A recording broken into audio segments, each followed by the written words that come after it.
Now, you do triathlons. Yeah. Explain that to me. And I heard through belief that that for you it's almost like a little metaphor of life. Yeah. So can you break down like just fitness and your heart for that, and then how you see the parallel for life?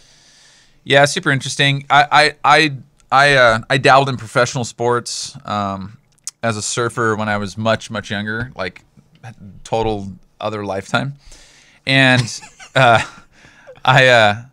was in horrible shape in this middle ground. I'm 43 now, and in this middle ground between 20, 21, and 43, I just went through this period of just being in horrible shape, and something grabbed a hold of me and just said, man, number one, I want to be fit. I got 6 kids, and so like I want to be fit, but I also love the challenge. And triathlons for me, and Belief and I were talking about this on one of our podcasts. People are like, this is crazy. What, why do you do it? And I said, because the challenge for me is that the very principle that we just talked about everyone sees the success of crossing the finish line in a triathlon, but that's not actually where you become successful. You become successful at managing the moments while you're training, and you become successful managing the moments in these 3 different disciplines. Because in a triathlon, you're going to go out and you're going to swim a distance, you're going to bike a distance, and run a distance. And too many times in life, I think what we do is we compartmentalize life, and we look at life and we isolate things. And with a triathlon, you can't isolate each one of those, because I'm not going to just go swim. I'm not going to just go bike or run. I actually have to have a thought process that works in integration and not isolation. Wow. And the reality is in your life as a father and as a husband and as an artist and as a business owner and as a person of faith and all these other things that you are, we try to compartmentalize and isolate things. And we say that, well, I can run 100% right out of the gates, and I can keep that pace every other place in my life. And the reality is you can't. That's good. And so it takes a level of maturity to say, you know what, I need to pace myself in the swim so that I have the ability to produce what I need to produce in the bike, and ultimately I'm going to crush it in the run. But you have to be able to finish. Right. If you want to finish strong at all, you got to be able to finish. Right. And so triathlon to me is just, it's number one, wildly challenging, and it's a mental game, and it also takes a level of looking at this challenge and going, okay, there's some real basic fundamental things that I need to do. Yeah. And if I do them and I let them actually take the work and just put my energy into it, I'm going to find balance. Yeah. And balance, here's the other thing. Balance in your life is never a two-sided game. What we do is we say we need to spend more time with our family. So we push all of our chips into family time. And it tips this two-sided scale, and suddenly we're not spending time in this other thing we want to spend time in. Let's say as a creative, in the studio, writing, creating, producing something. And the reality for me is that life is more like this idea of a triathlon. There's a third place and sometimes a fourth place. And all these things are pulling on you, and you're never truly balanced. It's you've got to make the adjustment in the moment that right now my son and my wife need me, and I need to push more resource over there. And to someone from the outside, they may look at your life and go, you're out of balance. But for you, the way the wind's blowing and the way that it's hitting the sail in that boat that you call your life, you're going, no, this is balance. But triathlon makes you physically pay. If you don't get it right, you're gonna hurt later. you probably won't even. You probably won't finish. You'll be throwing up and losing a bunch of other bodily fluids. And you said that there's 3 M's. Marriage, marketplace, and ministry. Yeah, break that down. Yeah, essentially, so I think again, Belief and I were talking about these 3 aspects of triathlon. I'm gonna swim, bike, and run. It's the same thing in life. There's really 3 M's that I can break any person's life down to. It's your marriage, it's your marketplace. Where are you working? Are you successful in that thing, in the ministry that God's called you to? Some of us, for me, as a vocational pastor, my marketplace, where I earn my living, it is also a ministry. But I will tell you that I also need to have ministry outside of my marketplace. So that challenges me. Wow, that's good. Yeah, because you could get real lazy and be like, well, cool, man, like I work at a church, or like I do music and that's my marketplace and my ministry. Dude, my wife, your wife's, I know a lot. Like, they're our best soundboards. My wife looked at me the other day and she said, I wanted to go volunteer to do something, and she goes, "You need to serve." Whew.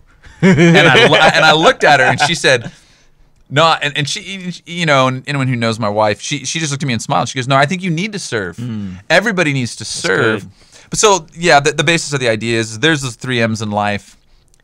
You have to decide what resource needs to go into each one of those. Typically, if you're feeling frustrated in life, I will tell you, or if you feel like you're suffering somehow, one of those M's isn't in balance. Yeah. And typically, it's because if you quickly jot down, there's an incongruent lineup of what your expectation is in one of those M's and what you're actually, goes back to what you're saying, what effort you're actually putting into it.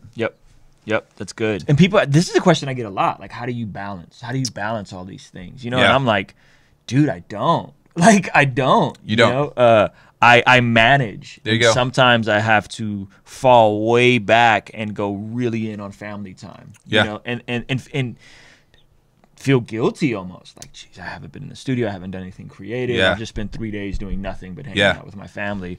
Yeah. And other times it's like I'm gone for a week and it's really hard, and you know, FaceTime, and that's not enough, you know. And so I think that side of things is can be really tough as well. So I don't know how to balance. I think, like you said, you got to just go where you feel like you can sense, okay, I got to zone in and really spend time in the marriage. You know what I mean? I got to zone in and really go hard in the marketplace in this season. I got to zone in. What advice do you have in terms of young creatives who aren't married and don't have a family, but for whatever reason aren't feeling the same pressure or the same tangible, right? Because I feel like the older I've gotten, the more serious life has gotten, and the more I've learned to work harder, be more intentional in my family. But because I look at someone that's 18, 19, 20 years old, like, man, you guys got all the advantage in the world. You don't have a wife, you don't got no kids, you barely go to work, right? Like, so those guys at an advantage, or are they psychologically at a disadvantage because they actually don't even have all those same pressures and challenges that we do? That, like, dude, when I'm in the studio, I gotta work because I don't get a whole lot of, you know. I got babies to feed. Right. Yeah. I think it's both. I think, to be fair, I think a friend of mine told me one time, when my wife and I, again, we have 6 kids, so when we had our first, he said, "Man, everything's going to change now." And him and I did business together, and I said, "What do you mean?" He said, "You're not going to have the luxury that we have now to make certain decisions or to step out on certain limbs because you have more responsibility now." Wow. And on the flip side, what I said to him was, I said, "Yeah, but I actually think that the decisions I make are going to be more focused." Right. Exactly. And I'm going to go after them a little bit harder because now I have more to lose. Yep. I think the biggest thing that I'm trying to encourage in young people, I have an 18-year-old who's getting ready to graduate high school. We were just talking last night, and she's trying to get into Stanford.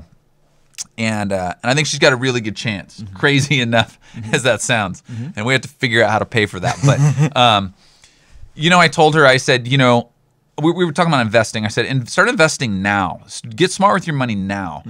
Give yourself the ability now so that, like, manage that tension now. $100 a month at 18 is actually really difficult compared to me at 43. Right. But when you're 35, you're not going to feel the pressure of, I really need to get my act together because I got to think about when I'm 65. Right. And so what I'm trying to do is I'm trying to back the train up a little bit. And really what I'm talking about is managing the tension of discomfort. So when you were talking, I think this whole idea of balance, and whether it's a young person, a young creative, so if you're a young creative out there and you're listening, I think a lot of the stuff that you have to say, Ru, is spot on for young creatives. I would say to you, don't run from tension. Good. You do have certain freedoms. I would actually challenge young creatives. Put yourself in positions where there is more tension. Because when there's tension, that's where, and this is the trick, we always want to remove or fix tension because we don't like discomfort. But it's only in tension that we grow. That's good. So good. I'm- So run into the tension. I'd say find it, right? So practically, what's the harder decision for my 18-year-old daughter? What's a harder decision for her to take $100 a month at 18 with no job, babysitting, doing whatever she did? It's harder for her to take that $100 a month and start investing money. But what I'm telling her is embrace the tension now, because at the end of the road, it's actually going to give you more opportunity, more freedom. It's good. And so find those practical areas that you can run into and you can embrace the discomfort. You're going to be uncomfortable some point in your life. You are. Yep.